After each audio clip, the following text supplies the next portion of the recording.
Hey, so this past weekend, I was out shopping for a gift for a friend of mine, and I went into a lovely home decor store. The sales associate who was helping me was really nice, super helpful, knowledgeable, professional, friendly. I actually ended up buying one of the gifts that he recommended. So while he was helping me, while I was shopping, he was chatting, making small talk with me, and he told me that he was Moroccan, so he spoke French, and he was telling me that he learned English all on his own through watching TV and speaking to people and music and so on. And I said, that's really cool. I'm actually an English teacher. And his first response was, I'm sorry for my bad English. And I was sad about this response because his English was actually great. And as I said, he was super professional and helpful. And it was such a shame that when I told him I was an English teacher, his reaction was immediately, instinctively, sorry for my bad English. And I just felt really sad about this because it was so unnecessary. His English was great and he was doing a great job. And so it made me think a little more about this topic of confidence. So today I want to talk to you about how to be confident in English, not just how to sound confident or feel confident, how to actually be confident. So let's go. So, a lack of confidence or low level of confidence is one of the main reasons why you might be feeling stuck, why you might not be reaching your goals, why you feel like your English is not improving. And a lot of times when we're actually talking about confidence or being confident, we often say and hear things like, be positive, believe in yourself, and so on and so on. And while, of course, these things are important, being positive and just believing in yourself is actually not enough to really become confident, unfortunately. It's not as simple as just believing you're going to be great at something and then you're magically great at it, or believing that you can be confident and then you're confident. Otherwise, everyone would do that, right? So it's unfortunately just not that easy. Instead, this is the truth about being confident. You will only be and feel confident when you believe that you will be successful at doing something because you have been successful repeatedly or many times in the past. Okay, I'm going to say that again. You will only be confident when you reach a point where you feel like, okay, I know that I can do this thing and I know I'm going to be successful because I've successfully done this many times before. And in order to reach this point, you must prove to yourself that you are capable of doing whatever the thing is that you want to do. So in this case, of course, it would be communicating in English or speaking in English confidently, fluently in lots of different situations, right? So you actually need to perform this action successfully many times in order to convince yourself that you can do it. And only then you will be able to build confidence. So for example, if you have never baked a cake before in your life, and I ask you to bake me a cake for my birthday, of course you will not be confident because you have not had any successful practice with this action, right? Or let's say that you've baked a few cakes, but they always turn out bad and nobody likes them, they don't taste good. You will not be confident because you have not had success with this action. If you've never gone swimming before, of course you're not going to be confident going swimming in the middle of the ocean, right? Or let's say that you had a bad experience with swimming. You will also lose your confidence after having one or more bad experiences. Now, this is the same with English. If you have had any kind of negative experience with English repeatedly, your mind associates English or communicating in English with a negative or a bad experience. So lots of people have had negative experiences with English when they were learning in school. Maybe it was boring, maybe it was difficult, maybe you didn't have a great teacher, maybe you never had a chance to communicate. Whatever the case may be, this experience around English was negative.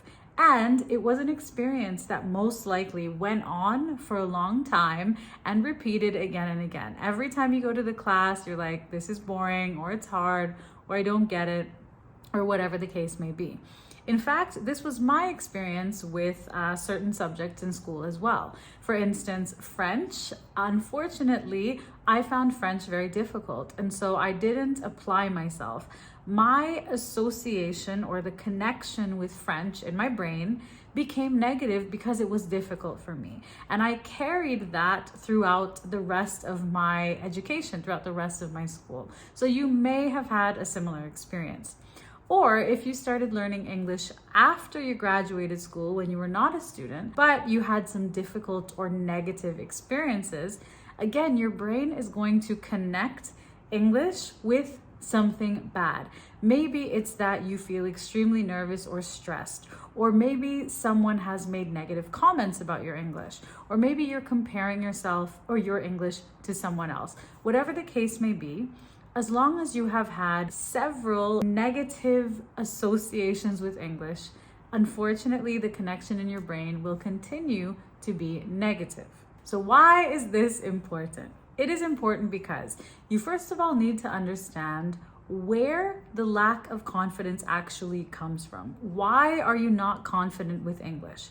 And then you need to understand what it means to be confident and how you can actually get there. So you will only become confident when you are able to perform an action, communicating in English, that makes you feel nervous repeatedly until you reach a point where you genuinely believe that you can successfully do this thing, where you can successfully speak in English. So now that you are aware of this concept of confidence, you will start to understand that confidence is something that can be developed even if you don't have it now. You will realize that you do have to make mistakes along the way in order to become confident. And as you are successful with smaller things repeatedly, this will give you the momentum to continue practicing with your English, and then you will see progress, and then you will become more confident. So as you pass exams, as you give successful presentations, as you attend interviews in English, as you engage in conversations and discussions, all of these things are little wins or victories that prove to you that you can successfully do this thing that scares you, which is communicating in English. Now, just before we continue, I want to remind you about my free ebook, English Conversations Made Simple. I've written this specifically to help you have more natural and confident conversations in English. It's totally free. Click the link below the lesson and I'll send you your copy. And with all this said, I know that it's still a natural reaction sometimes to feel like you're not good enough, to feel like other people are doing better than you, to compare yourself to others, and this does negatively impact your confidence. However, the most important thing is if you feel like this or when you feel like this, not to just freeze and remain in that mindset. That will really hurt you and will really hurt your confidence. Instead, here's what you have to do the next time you are feeling bad about yourself or bad about your English. First of all, you need to accept where you are right now. Learning English or learning any language is a journey, and you might be at the beginning of that journey, you might be in the middle, but it is an ongoing journey, and you just need to accept the reality of your current level, your current abilities. Be honest with yourself about where you are. As well, do not compare your English or your level or your confidence to anyone else, because it really does not matter at all. It has nothing to do with you. How good or how bad other people's English is has nothing to do with you. So don't compare yourself to anyone else. Everyone's journey is individual. Everyone is going to progress at a different speed, in a different way, and that is completely normal. It's just part of the process. You also need to be patient with yourself.